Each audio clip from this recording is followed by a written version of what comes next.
Our brain is way more complex than we ever can understand, and it is very, very powerful. When I left the GS Strong, when I was in Vancouver General Hospital, spine floor, that is the day my son was born. I'm here to live life. I'm not here to exist. Why did this happen to me? Everybody feels sorry for me, right? Like, woe is me. And I was having pity parties all the time. And then I met a girl who couldn't move anything below her neck. And she said, I'd be happy if I could move an effing finger. I don't want to see disability as a disadvantage. We should see it as an opportunity. Everything is constantly turning over. So why wouldn't our nervous system also turn over? We're going to get you out of your chair. We're going to get you rolling around. We're going to get you standing, walking, crawling, kneeling. If you're willing to do the things, then things are like heaven for you. If you're not willing to do anything, to be hell for you. Well, once again, good afternoon, Bean. How are you? I'm good. And how's the weather? I'm great. I'm How are quadriplegic, so for me, the weather cold is not that great. Yeah. I actually run on hot. After my paralysis, my internal body temperature went really high. Well, which is so a I good actually way. run on hot. So I know generally it's not that bad. in the spinal range, the thermostat get messed up. Most of the times, I met people who are on the colder side of it. But yeah, it's very rare to meet people who are on the hotter side. So it's good, you know. You live in Edmonton, so you always in Hawaii. I know. It's a superpower. I can wear shorts all year. I don't. So I know I've read about you and I know you about it. But definitely our audience like to know who you are, what do you do, where are you, and what's your mission of your life? Oh, big questions. Well, my name is Bean Gill. My full name is Gill. I'm in Edmonton, Alberta. I was born and raised here. I have a spinal cord injury from 12 and a half years ago from a virus that attacked my spinal cord at T10, T11. So I'm a paraplegic. A recovering paraplegic is what I say. And my journey of my own physical recovery led me to opening a nonprofit here in Edmonton called ReYu Paralysis Recovery Centre. And we use activity-based therapies to reconnect the brain to the body, retrain the nervous system, and most importantly, redefine what's possible for people with disabilities. And, you know, life is a wild ride, right? I did not think that I would be an entrepreneur or a, executive director and a boss and, all these things, but this is the path that we're on. And, my main purpose in life is to really help people believe in themselves, to infuse confidence in people, and to show the world that people with disabilities are just normal people too. Bean Gill is not because you're a coffee connoisseur. It's got something else to it. I am a coffee connoisseur because after I stopped drinking alcohol, I was like, coffee is my new thing. Yeah. But yeah, it's just my nickname. Like I said, Ben Veet is my full name. And really I mean, it's obvious. We're all South Asian on this group here. Tell us a little bit about your journey with your injury. What was your life like before, immediately after your, I don't know if you call it injury, maybe throw some light on, and then especially related to your experience around the South Asian community. Well, it wasn't a good one. Let me tell you that much, So 2012 was when I was paralyzed. It was July. And 2012 was, and I hope remains, the worst year of my life. I faced a lot of adversity that year. I was working as an X-ray technologist and, making good money, living my life. I really enjoyed my job. And I was also married at the time in a very unhealthy, unhappy marriage. And at that time, I didn't know how to communicate. I didn't know how to feel my feelings, let alone talk about them. So I was really good at numbing myself. And I'm also a recovering alcoholic. I was drinking a lot. And like I said, numbing myself because I didn't want to feel the feelings. I didn't want to face the trauma that I was going through. But in April of 2012, I left my ex as he beat me up for the first and last time. That was really hard, obviously. But that did give me an out from my unhappy marriage. And then, 3 months later, my dad decided to leave our family. My parents had an unsuccessful arranged marriage, and he probably should have left decades ago. But that was when he chose to leave. And then 2 weeks later, I'm on vacation in Vegas on this Friday the 13th. And I wake up, I have the most excruciating pain in my low back. That lasted a couple of minutes. And then I wasn't able to move my right leg. Trying to move both of my legs, only my left leg was moving. And then a minute later, it went prickly from my hip to my toes. And I was left paralyzed from the waist down within 10 minutes. So, yeah, it was really, really hard. And then, dealing with the South Asian stigmas towards people with disabilities. Now I'm all of a sudden a shame for my family. I shouldn't be seen in public. I shouldn't be out and about. I get stared at. And, at that time I was very insecure. I didn't want to be the girl in the wheelchair, and that's what I felt like, the girl in the wheelchair. And through my journey, I've obviously learned to love myself and be more confident. And now I just take those moments as learning, as teaching opportunities.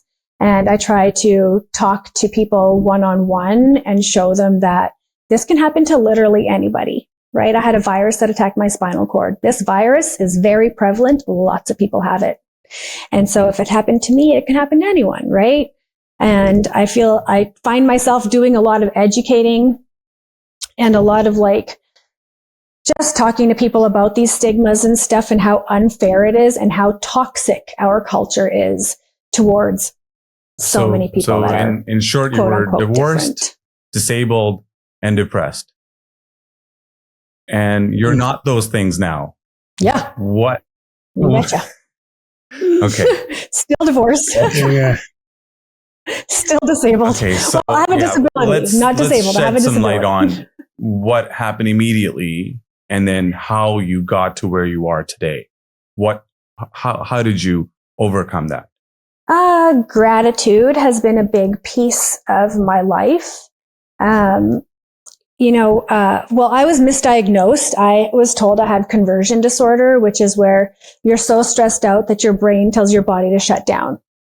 And given my year and the 30 before that, it made a lot of sense because I never talked about my trauma. I have a lot of repressed emotions and feelings, and it made sense. And so one of the first things I did was find a psychologist to help me find that mental block that I supposedly had that would just unlock, and then I'd get my body back.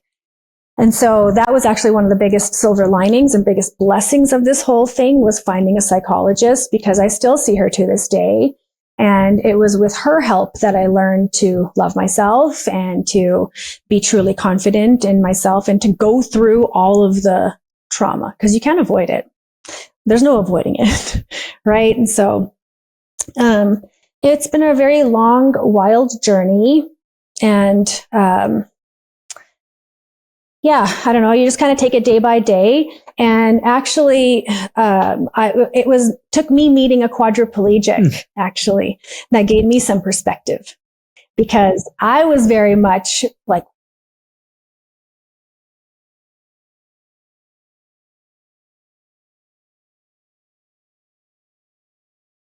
why did this happen to me? I'm so everybody feels sorry for me, right? Like, woe is me. And I was having pity parties all the time. And then I met a girl who couldn't move anything below her neck. And she said, I'd be happy if I could move an effing finger. And it was that statement that changed my whole life. Because I said, in my head, Bean, you're not allowed to feel sorry for yourself anymore. And it was that moment that I became grateful for everything that I have, instead of being sad about what I lost. And my hands are something that I'm grateful for every single day. I have a lot of friends who are quadriplegics and who have CP and lots of other things too. And, perspective, right? I have so much to be thankful for, and I definitely don't take any of it for granted anymore. One of the funniest moments is on July 2012 is my accident happened. And No. I still remember, I told my spouse that I'm coming home before I left, and because I cannot gonna be able to answer because I was on a motorcycle. So I think so. I told her that my cousin is coming for the workout, so just tell her be there. I will be there at the right time, and I think so. When I opened my eyes, pretty much I don't know what happened, so I have no clue and everything, and it definitely took 9 years for me to come out of the closet. I did accept as a disability. I'm married. I have 2 kids and everything. And, the beautiful thing happened when I left the GS Strong. No, when I was in Vancouver General Hospital, spine floor, I left to GS Strong. That is the day my son was born. So my entire this journey of me in a hospital and a rehab, my wife was pretty much 9 months pregnant. Her pregnancy was just to deal with it. When is this guy is going to be keeping alive or going to be walk or what is it? So it took me 9 years and my family support and motivational speakers and everybody, meditation just to get back on myself into it and, to see what is my new life. What was your motivation? And I would say challenges and everything for you to bring back into the new life. My main motivation, I think, was my family. Like my mom is a very strong woman. And she's always told us like giving up isn't an option, right? Like life is going to suck. It's going to be hard. There's going to be really hard things that you have to face. And the thing is like, you always have to get back up, always. And so that's always kind of been in the back of my mind. And I mean, there's been many times when I've wanted to give up, and I'm sure you can relate to that. I think all humans can relate to that at some point. We want to give up, right? And I tried a couple of times. But I just couldn't. And I think just having gratitude for my life is what keeps me going all the time, and is what kept me going back then too.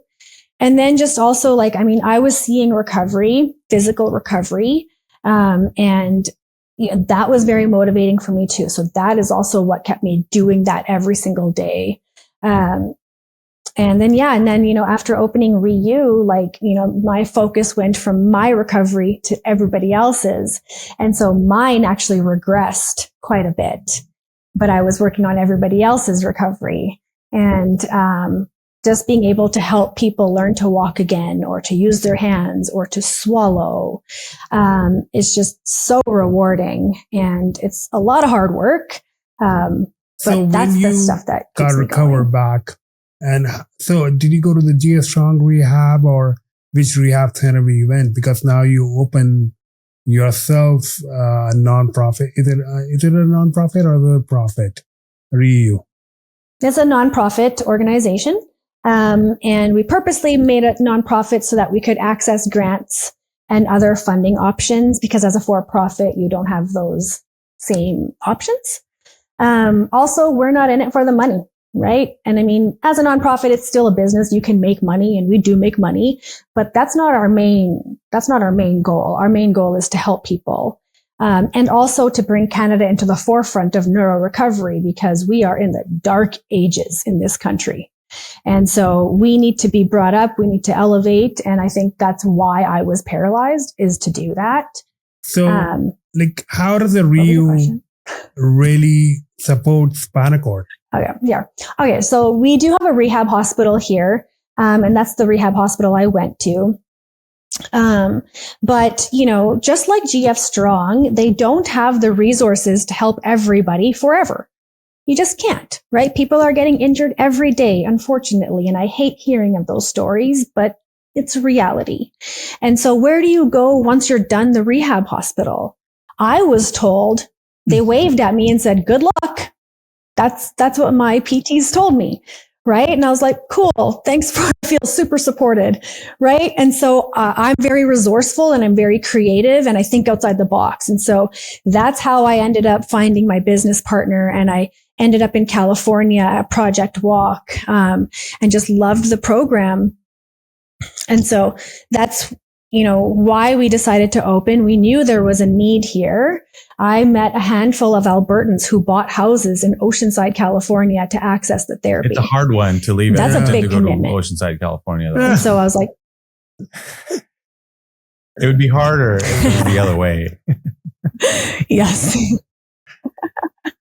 Yeah. Yeah. So yeah, we knew there was a need here, and a few people had tried opening a center here before we did, but it never took off. And I think, Nancy and I, Nancy's my business partner. She was my trainer for 10 years, and then we became business partners. She's one of the smartest people I've ever met, and she's been wanting to do ABT since she was in grade 7. Right. So it's just divine intervention, how everything happened. Okay. So you said divine intervention, and then you said you went through the injury to do this. With the benefit of hindsight, would you have chosen to have gone through that experience? No. Short answer, absolutely not. But the choices I was making in 2012 prior to my injury would have led me to an early grave. I was not making smart decisions. And yeah, I can almost guarantee that I wouldn't have made it into 2013. Talking of life expectancy there and the longevity, there are statistics and studies that kind of shed a negative light on people with disabilities. In general, people with disabilities live less long. And, but one thing I've noticed for myself, and I'm its brother, you have a built-in inspiration in your life all around you all the time. And not, even if, they live a shorter life. I feel people with disability have a more impactful, more meaningful, more purposeful, more giving lives. And, even with your experience, you shared that you are facing your own challenges, and still you've decided to give that time up to others to help them feel better. And then, to say that makes, even though you regressed, but you feel better about having someone else feel better. I don't think a lot of able-bodied people feel that way. But we do have a lot of able-bodied people in our audience. And, they're listening to this for a reason, for inspiration, because I think, able-bodied or disabled, I think we're all just people. And, I think that's the way we should. We had a guest on show who talked about a lot of the accessibility features are used extensively by people without disabilities, right? How many times do we press the button to open the door? Closed captioning, texting, all these things.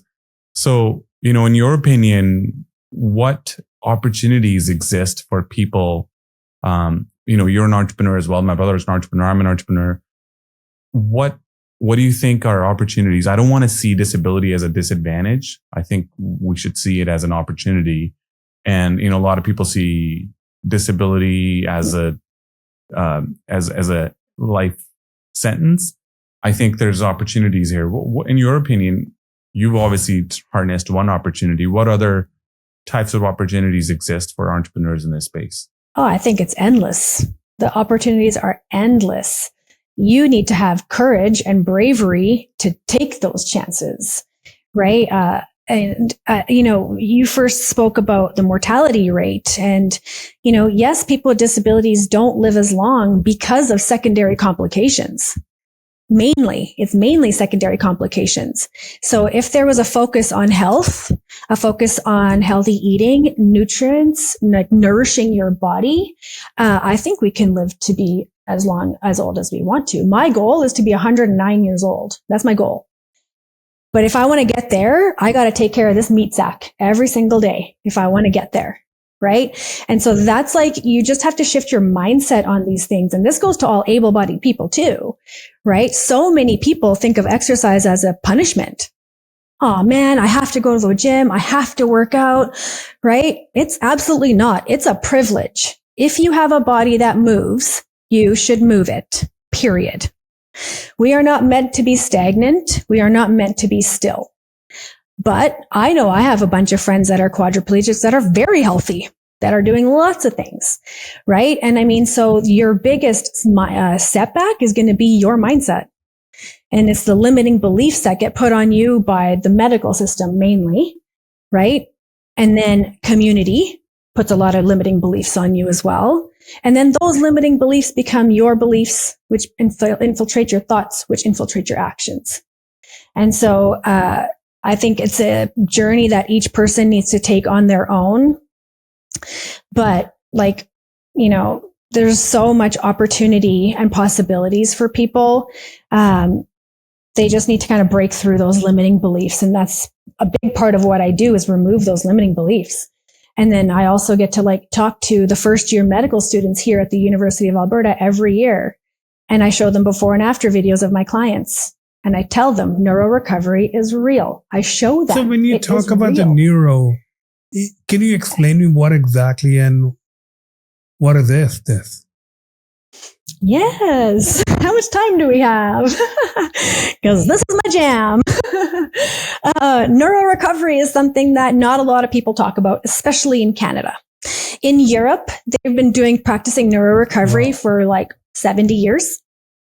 So why in the States behind? For about 30? What is it first? I want to know. Yeah. Maybe there's a reason we're behind. Okay, sure. So yes, that's it. A lot of people just don't know. So neuro recovery is basically recovering your nervous system. And, you know, a lot of the studies have stated that the central nervous system does not regenerate. And so this is where that first limiting belief comes in, that what you have is what you have. You're not going to get anything back. And if you do get anything back, be thankful. You are very, very lucky if you get anything back. Like, okay, so this is what the studies say. So this is what universities have to teach. And this is what doctors have to tell their patients. I think, and I know that is 100% false. Is that there's a fixed amount of nervous neural activity that can happen after your injury or accident or disease. And that it cannot, if you get anything back, it just happened to be. Otherwise, be thankful for it. Otherwise, nothing's going to come back. Whereas in Europe and the US, they think otherwise. And what's the mindset there? The mindset there is growth mindset and open mindset. Whereas here we are very much following in the footsteps of the States of, you know, if I'm a doctor, I'm not going to promise you that you're going to get better, because then you're going to sue me if you don't, right? I was an X-ray tech for 10 years before I was paralyzed. I worked in hospitals. I worked alongside doctors. I know that the healthcare system is a business before it is anything else. And healthy people will not make the business money. Sick people do. So if we tell these people that you're actually never going to get healthy, you're actually only going to get sicker, guess what's going to happen? They're going to get sick, right? Here at the rehab hospital, they told me, and they're still telling people to this day, you're going to get fat. So we're going to order you an extra wide wheelchair because you're going to get fat.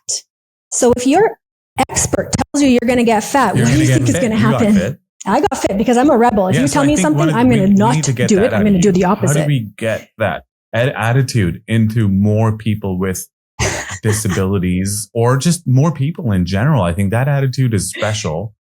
You can be born with it, or you could have it cultivated, you know? So how do you have that attitude? I've actually been asked this quite a number of times, and my answer is a little unconventional, but it's tangible, something tangible we can all do. I listen to old school gangster rap and I embody that attitude. NWA all the time? I'm a gangster inside. Yeah. West Side Connection, Mac 10, Tupac, Biggie, right? Like I take that attitude of like, I don't know sure, you said this is going to happen, but like, you know, how do you know that's affecting me in my body? You know, I even talk back to my doctors because they'll tell me this study states this, and then I'll ask them, Was my body in that study? Was I studied in that study? So you're going to tell me that no two spinal cord injuries are alike. No two people are alike. So then how are any of these studies valid? So the brain, the Neuralink, They're not. how does it regenerate and what is the scientific formula for it? Honestly, we don't know. I don't know the mechanics of what's actually happening in the central nervous system. We don't know. There are researchers researching that, and that's good. We definitely need people to research that. I am not a neuroscientist nor a neuro researcher, but I am somebody with lived experience who has successfully retrained her nervous system using activity-based therapies, right? And so, like what happens is it's a lot of brain work. It's a lot of brain power in order to reconnect your brain to your body. And our program consists of 4 pillars. One is active assistance exercises, and that is where you have to initiate movements. I'm sure you've heard of passive range of motion, right? Where somebody takes your limb and they move it around for you. Great. If you want to lubricate your joints, that's fabulous. You keep doing that, but that's all you're going to get from that. Now, to make it active, the client or patient would initiate that movement. So it doesn't matter if you can feel, it doesn't matter if you can move. I need you to think about it. So whether that's, contracting your fingers, making your hand into a fist, doesn't matter if you can or not. I need you to try doing it with your brain. And then our trainers provide a physical input. So they're going to verbally cue you. They're going to tell you, make your hand into a fist. I want you to punch me. Whatever words you need to hear to know to make your hand into a fist. Next, they're going to give you physical cues. So they will, palpate the belly of the muscles that are required to make your hand into a fist. We also use electrical stimulation, especially on those smaller muscles, to get that motion that we want. And then we do it thousands of times. The key piece is that client is initiating that movement. We are not moving people's limbs around for them. They are starting that movement. And after over thousands of repetitions, that's how your brain and your body start speaking the same language. That's got to write science for me, although I'm not that great at it. I mean, I guess, it's like, I don't know how electricity works, but I use it and it works for me. I don't care how it works. It doesn't matter to me. Someone else, Nikola Tesla or whoever else figured that out for me a long time ago. And I can use it. So it's too bad that the Canadian medical attitude is contrary to believing in something that works, even if it's not proven. What would you want? If there was something, if you had a magic wand and this is what our audience or ourselves or others could do for you, or what are you hoping to get out of this? Oh, if I had a magic wand, first of all, I would be healing everybody's spinal cord injuries for $1 million a pop. It's more money, right? It's not $1 million, it's $2 million. I got the joke. It's capitalism, right? What I want from this is for people to recognize that neurorecovery is real. Our brain is way more complex than we ever can understand. And it is very, very powerful. And if we think about, so just the human body at a cellular level, our cells are constantly turning over, right? We have new eyeballs, we have new skin, we have new hair, we have new organs. Everything is constantly turning over. So why wouldn't our nervous system also turn over? Those cells are also turning over. There's no stagnation simply in one system of our body. It doesn't work like that. Right? So then how can you tell me that this is not possible? And neurorecovery is based on the principles of neuroplasticity, which is basically just learning something new. And what I usually tell people is brush your teeth with your non-dominant hand. Okay? Do it. It's going to be hard. It's awkward. You don't know really, like your whole routine gets messed up of how to brush your teeth. But after a couple of days, you'll have done it. And you'll have found a new routine. So if you can learn that, there's so many other things you can learn as well. And like the studies say that after 2 years, there is no more chance of recovery. And this is what doctors tell people too. You have 24 months from the date of your injury for any recovery to happen. Again, 100% false. The only reason they say this is because all of these studies only follow people for 24 months. So nobody knows what's happening after those 24 months because they're not being followed long term. And so, I'm trying to change policy here. I'm trying to change lots of things. And I keep getting told we need local current data. So studies from the States don't count. Studies from Australia don't count. Studies from Europe don't count. So, okay. So now at ReYu, we are conducting studies. We've been collecting data from day one, and we've been open for almost 8 years. And so we're working with the University of Alberta and with 2 doctors to analyze all of our data and to show people tell us about that data. Tell us about some work. success stories and, specific examples. I know that some of it will be anecdotal, but others may be aggregate. So talk to us about that. Yeah, for sure. So, our very first client, we call him the OG, original gangster. He was client number 1, Mr. Anea Grande. I have his permission to share his story. He, in his late 30s, started developing an aneurysm on his brainstem. And over the course of 5 years, the aneurysm grew, and he lost all function of his body. His brain worked, but he could not speak. He could not move. He could not eat. All he could do was move the tip of his thumb, and he could roll his eyeballs up. And that's how he communicated with his wife, using a letterboard. And so before we even opened, his father-in-law reached out to us and said, this is his story. Will you guys work with him? And we said, absolutely. And one thing that we tell all of our clients is, we have no idea what's going to come back, or if anything's going to come back at all. We have no idea. But we won't find out until we try. So we need to try. This man worked so hard. He started coming to us 3 days a week, and now he comes to us twice a week. But over 4 years, it took him, 4 years to be fully verbal, to be eating by mouth, to be driving his own power wheelchair, to bring his eyes back to center so he can focus. One day he came to ReYu and he's like, what's different about me? So I was looking at him. I was like, is it your haircut? Like, I don't know. Right. And he lifted his arm and told me what time it was. And I was like, whoa, what did you just do? It's incredible. This man is now easy to understand, like verbal. He was an avid cook. He's an Italian man. So he was an avid cook before. So now a couple of years ago, he was making homemade Italian pasta sauce and selling it at ReYu. He was making homemade pasta and selling that. Now every second Friday, he brings us homemade treats that he makes himself.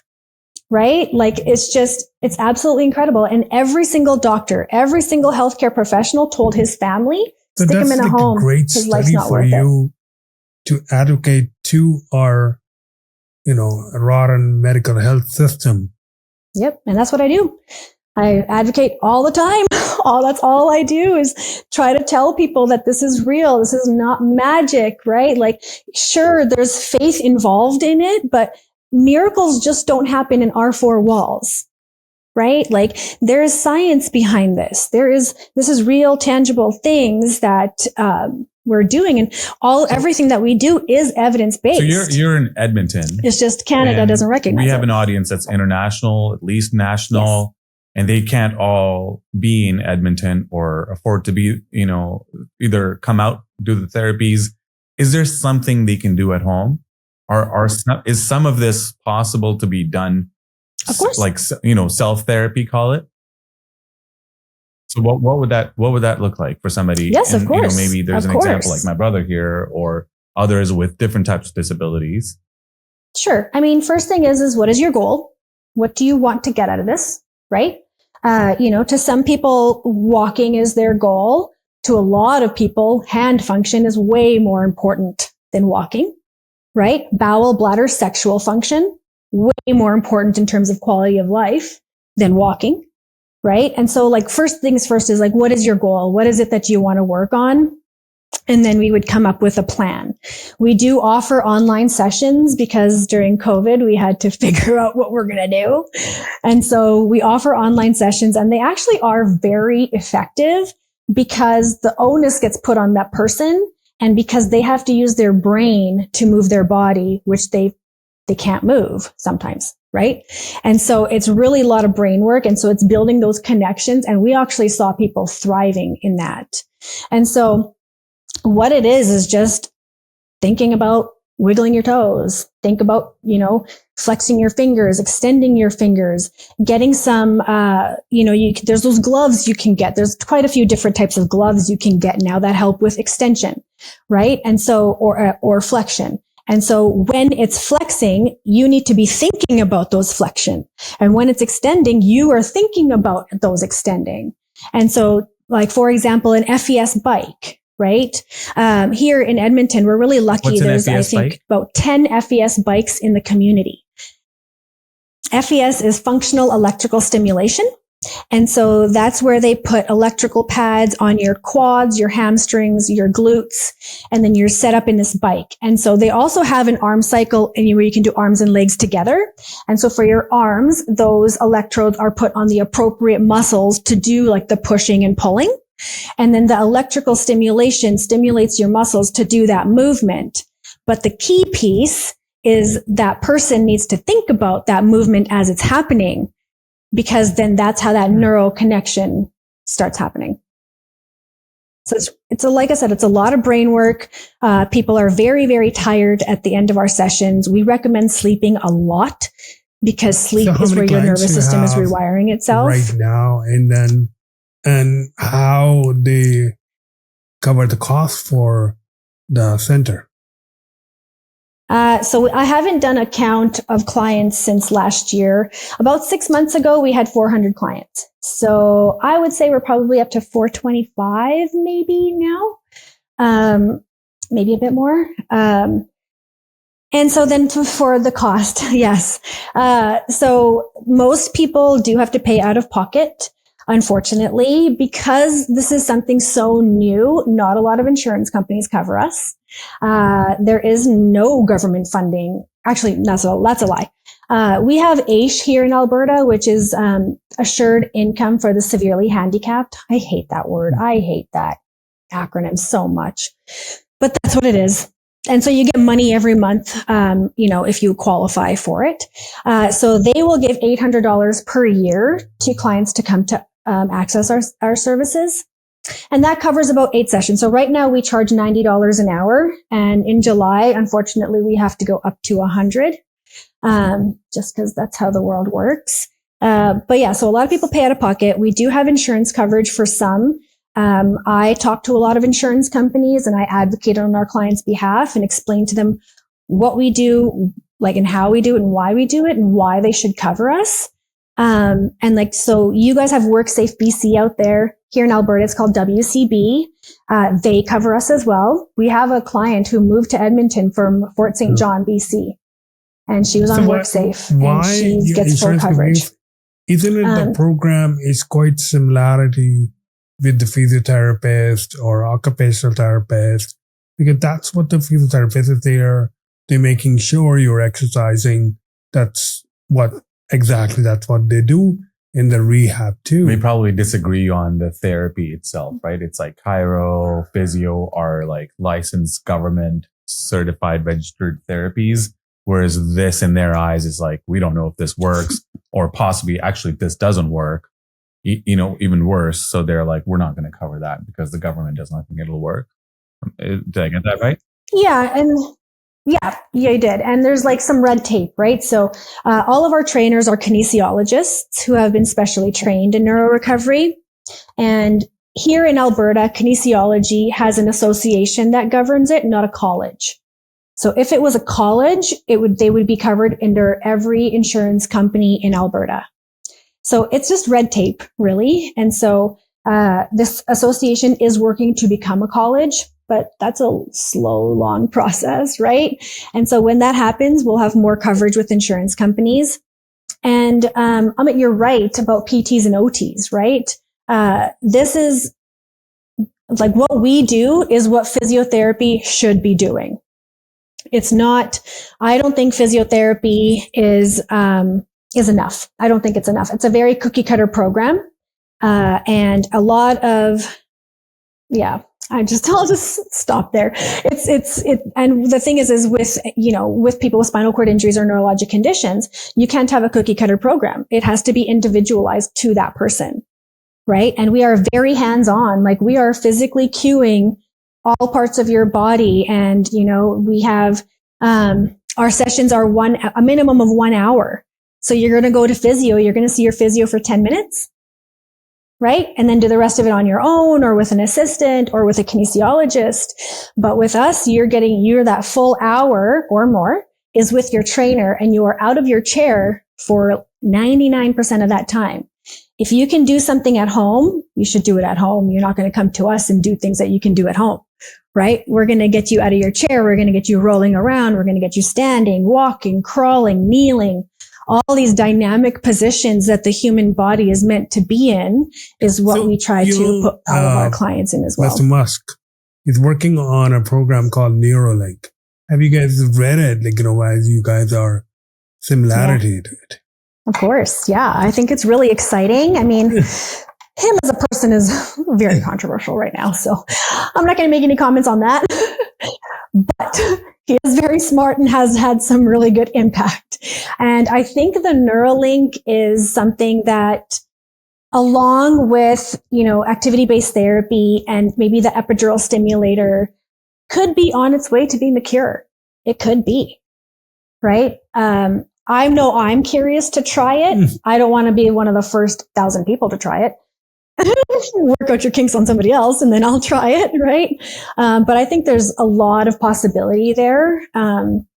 And we need people like that to take these kinds of risks so that we can actually see what is possible. When everybody wants to book the Cybertruck or the Model S, everybody wants to be the first one to have on their driveway Cybertruck. So you should be the first one to have a Neuralink. But she also wants to live to 109. She has to be cautious about what kind of therapies.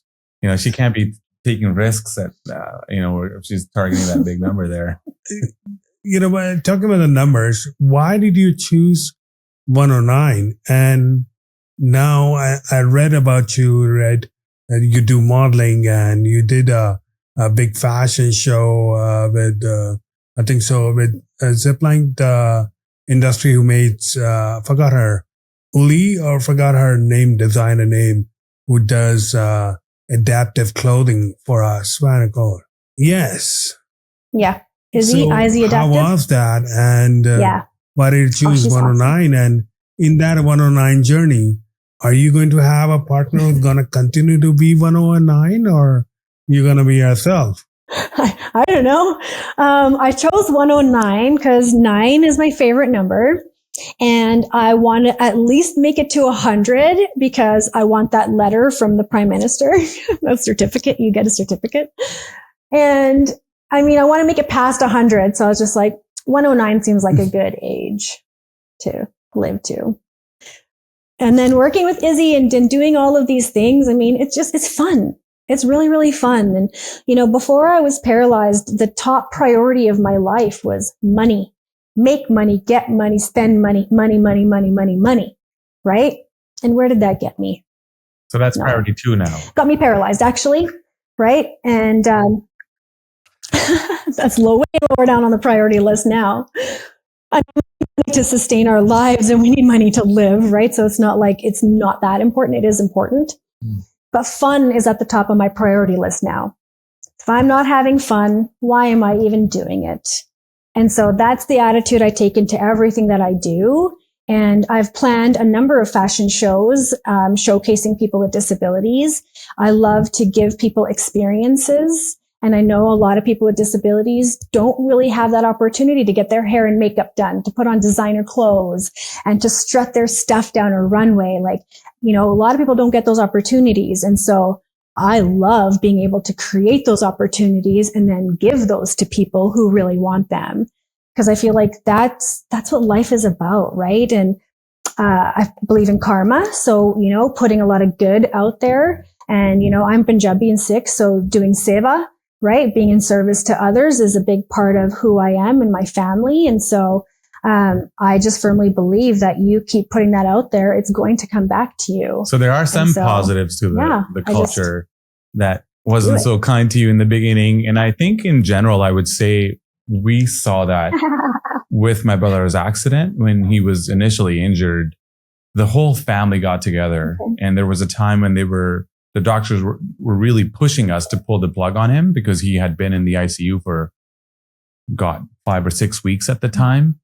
And, like you said, healthcare is a business first. So they've got, cash to outlay every day, thousands of dollars on somebody they think is not going to have a meaningful life. So they would really, try to lower our aspirations and expectations of what was going to happen with him. And at one point they're like, that's it. We're going to pull the plug and there's nothing you can do. And at that point, the whole family got together. We had friends and family from all over the world came out. We really pushed the doctors to do what was necessary to save his life. And I think that's where the strength of the culture showed. And, seva and, wanting to give back to others and thinking about others, I think is, you see that in our places of cultural or religious places where we serve meals to everybody and everybody's welcome there. And that kind of attitude of gratitude comes from there, that we have enough, and even if we have a little bit less, it's better off that we share it with someone else than just keep it all to ourselves. And I think you're doing that with your not-for-profit. And I do think that there's some learning to be had for younger audiences here.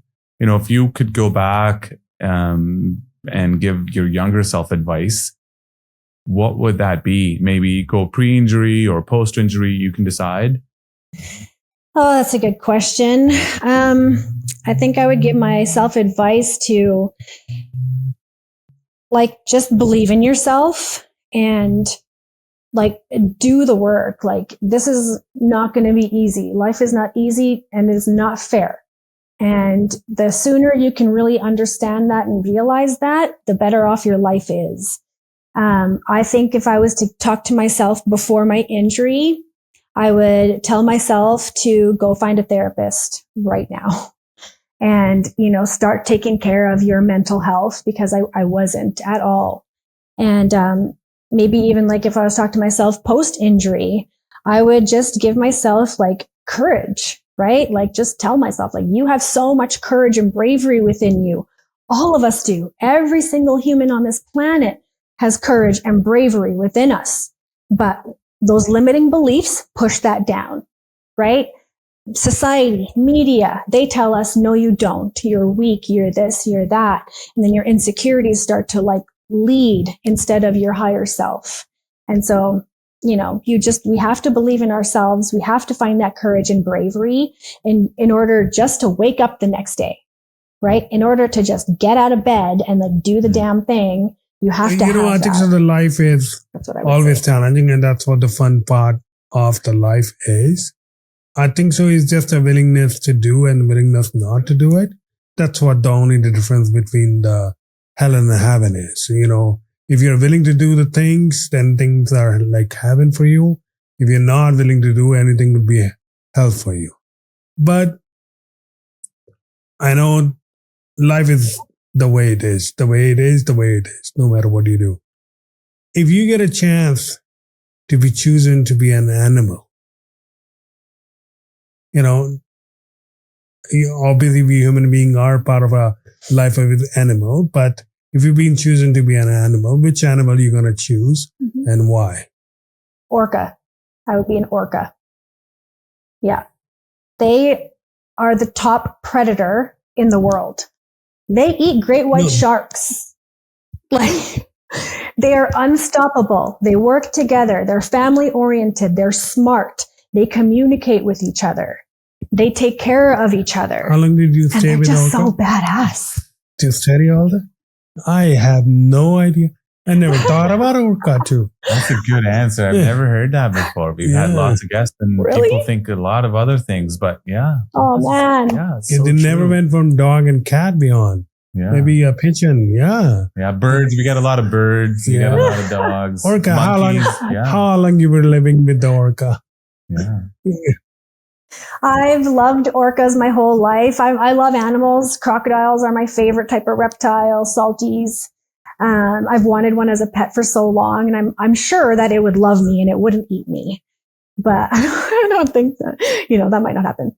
But yeah, I watch a lot of documentaries. I love this stuff. I've been like watching orca documentaries for decades. Yeah, there's one that I saw about orcas about them playing with a seal. Have you seen that one? That's a bit disturbing. Mm-hmm. They were literally picking up the seal and throwing it up in the air and then, playing with that. Oh, the gangster orca. Yeah. Gangster orcas. Yeah. The gangster orcas. And I think, for the audience, we should maybe throw light on the fact of the experience you've had. And if there was a power vacuum in our leadership in the country, and let's say you were instantly given that charge, what changes would you want to make in the country? First thing I would do is rip out every single curb in every single city. Rip them out. We don't need curbs. There's no need for curbs. Curbs make such big barriers for everybody. It drives me bonkers. Secondly, I would put people with disabilities in those spots. I would have them in part of every single level of government. I would have them in school boards. I would have them in union boards. I would have them, and not just in the minion level. I want talking high up levels. We need people with disabilities all across the country in every single level. And multiple different types of disabilities. We need a diverse group of disabilities, people who are blind, people who are deaf, people with physical disabilities, people with invisible disabilities. Everybody needs to be represented. For far too long, we have been told what we can and can't do with our disabled bodies by able-bodied people. And right? I have had enough of that. Yeah.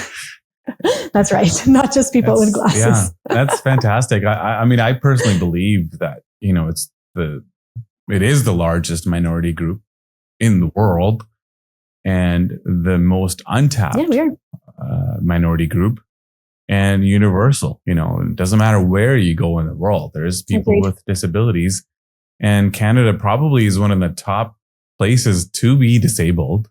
And, BC, Alberta, especially, it's just, there's still a lot to be done here, right? There's a lot. Yeah. Well, there's that barrier, right? There's a giant gap between able-bodied and disabled. And what I say in my speeches a lot is that, nobody is immune from disability. Nobody. You could either be born with it, you could acquire it later in life, or you will age into it. If you are lucky enough to age, if you're lucky enough to age, you will age into a disability. So this notion of, it's going to happen to them, but it's not going to happen to me, needs to disappear. Right? We need to be thinking about universal design because this is going to affect all of us. And that gap needs to be removed. I really think that everything that we do for people with disabilities is good for everybody. Yeah. Agreed. We use them. Able-bodied people can use ramps too. I have young kids and they have fun going down these ramps. Every disabled feature, whether it's washrooms or buttons or any technological disabled features. We had someone from Neil's Career Society who was talking about video games. I'd love to be able to play a video game with my mom. If you could slow those refresh rates down, if you could make the remotes a little bit easier to use, it'd be a great way for me to connect with my grandparents. Those are all accessibility features that become useful for everybody. Well, in your car, just the push button start itself was an accessible feature a long time back ago. Now everybody doesn't want to at all take out the car keys. They just hate car keys. They say, no, button is the only way for their own. And that was an accessible feature. Is that itself, I remember a long time back, that is probably when I was in grade 10, that was the first time I saw an automatic car back in India. And that was the person driven by, because automatic system cars came out as an accessibility feature for the people to drive, for a disabled person to drive the car instead of changing the stick shift cars. And, now you look it up. Nobody in the new world, nobody wants to change the gears at all for us. But definitely, we have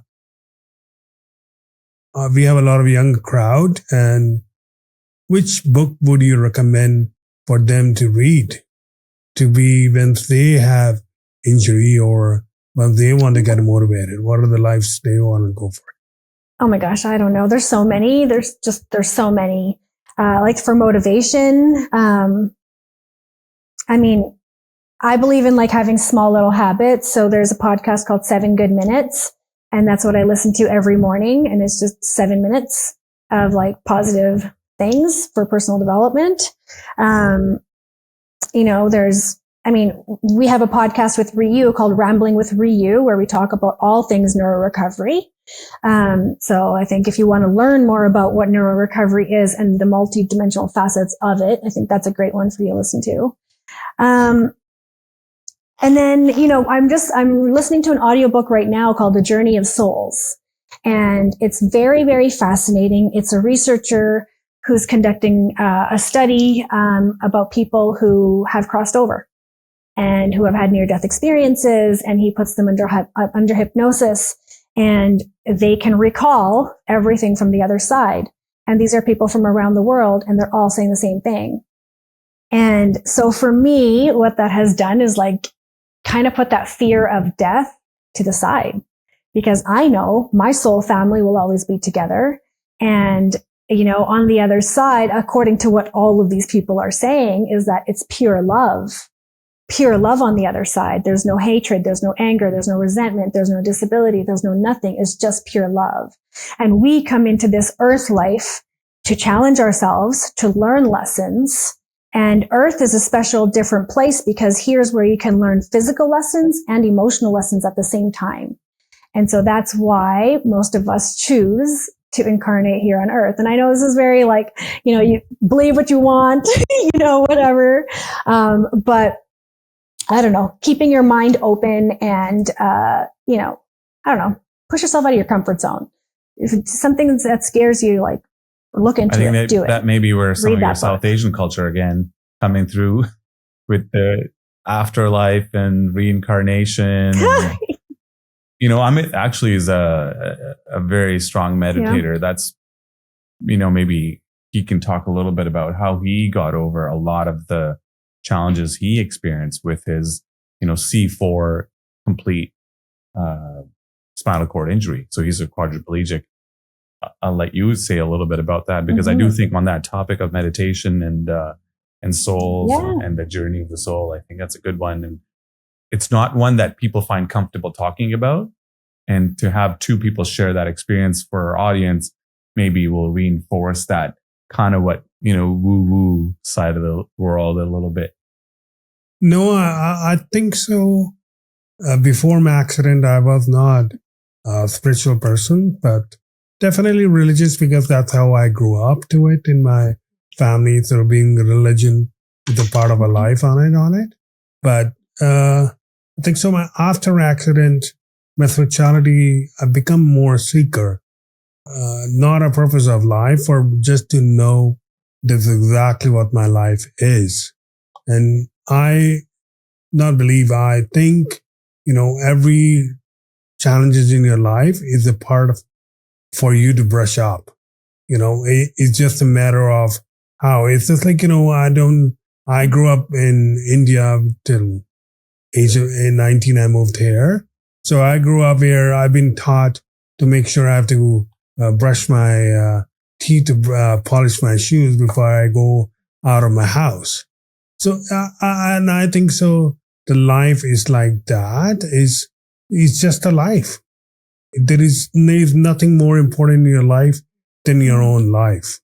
And that's what I think it is the way it is. Like, rest of the things are just a part of accessories of your life.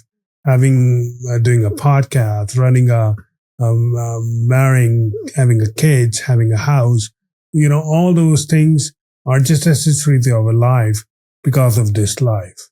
And, I feel, they gave me another chance to live again, so I should live in completely. Because once it's gone. Because you're going to be there for a long time before you come back. So I don't know how long I came back now. So I would say, as you said, joy is the most important part of your life, being in a bliss. If you're bliss, who cares what are the rest of the things here? If I think, if everybody's become on a not walking, everybody's on a wheelchair, the life is going to look similar to me. There won't be any difference, right? That's what able body, if you were able body, you never looked at a person on a wheelchair because never glanced through it, right?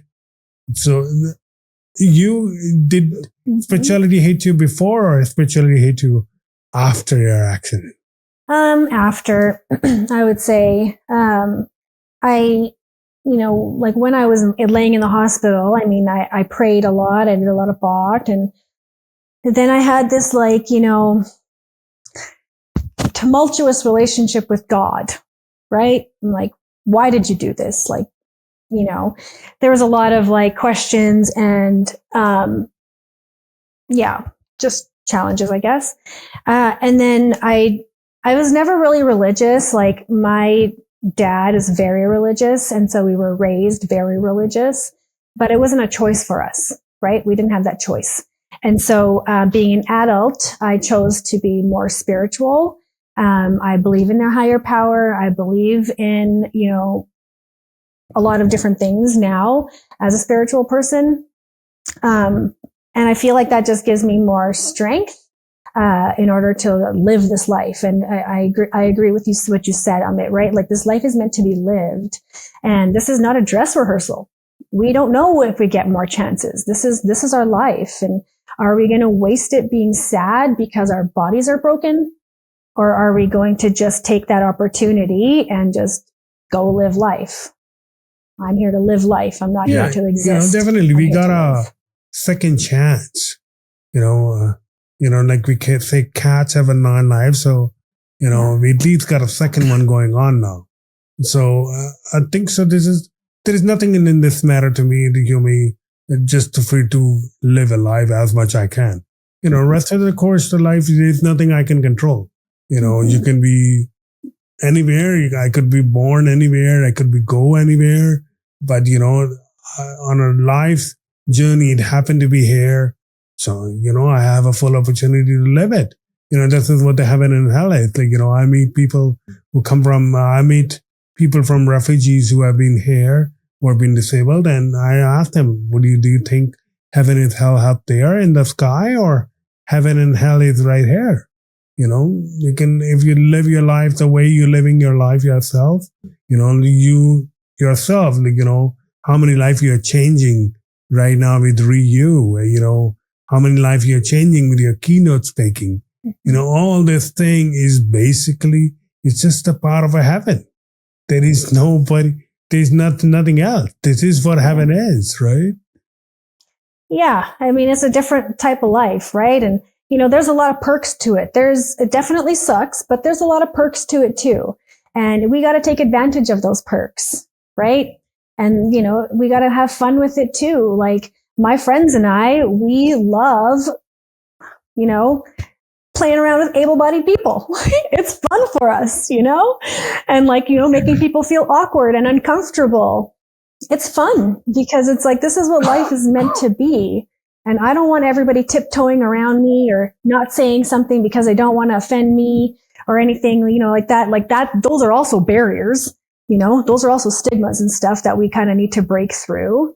And so, yeah, man, just have fun, live your life. It's no matter how you move about in this life, you're still alive. So I feel like you still have value. You still have talking worth. about the perks. You're here for a reason. Definitely being a disabled, we get a lot of perks, and definitely my family always want to enjoy that perks.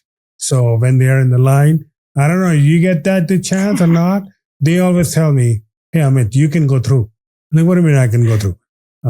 You're in a wheelchair, you can go through. You don't have to wait in the line. So I don't know, it's just like, we happened to be on a comedy show, me and my brother, and there's a big line. Everybody wants to get a drink and everything. And I'm standing outside, I told my brother, and he comes to me, hey, why don't you just get through? What do I get through? Yeah, I get through. So that is like, I enjoy those benefits. I love those sneaky benefits.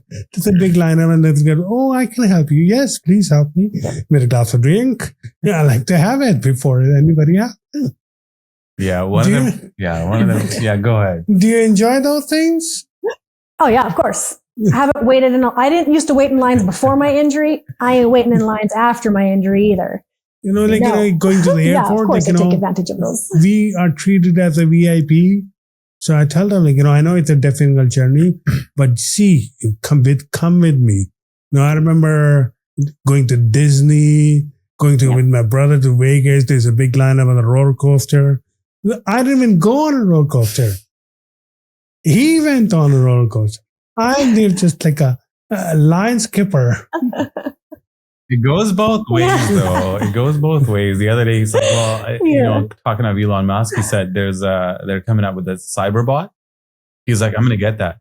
And then both his wife and I were like, you don't need the cyberbot. You have us. We need the cyberbot because of all the work you make us do for you. So it's only fair that we get to use some of your disability advantages. That's funny. Wheelchair power. I like that word. Yeah, I call it wheelchair power. Well, you're an absolute amazing person to talk to. It's too bad this had to be over Zoom, and we would have loved to have done this in person with you. And if you're ever out in Vancouver, this is where our studio is. We'd love to have you in person. And, you have amazing online presence. You've done lots of great things on TV. And, you're definitely an inspiration, and we're excited to be on this journey together with you. And if there's things that we can do or our audience can do, we'll share some of the resources afterwards about your organization in the notes.